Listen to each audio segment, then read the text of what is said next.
剥好皮的芋头切成薄片，在饭锅把芋头蒸熟。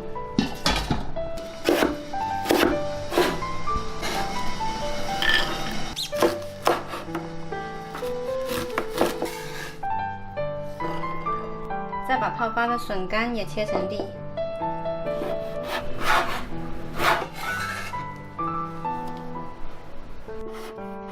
再切点鱿鱼。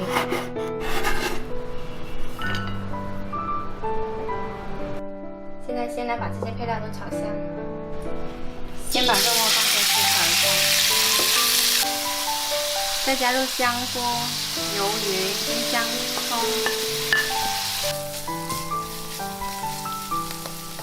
接着把玉米、笋干还有这个胡萝卜都一起放进去，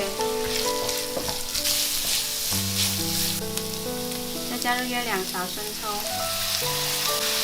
洗净鱼露，再加入少许盐、少许胡椒粉，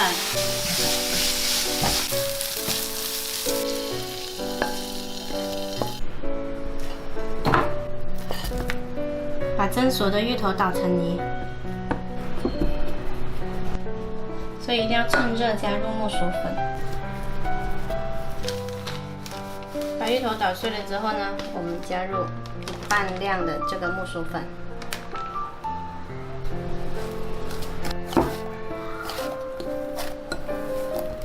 把它揉成一个光滑的面团，然后拿一点出来。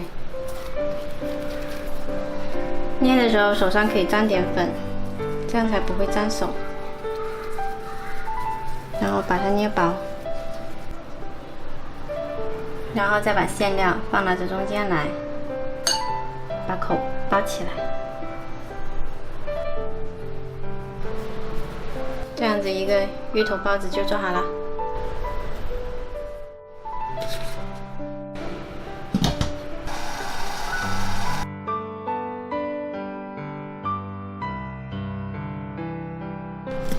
我们拿一个出来尝一下，这个玉子包酱的做法呢，这个包皮很 Q 弹，然后有很浓的芋头的香味，里面的馅料又很香，特别好吃。喜欢的话可以试一下。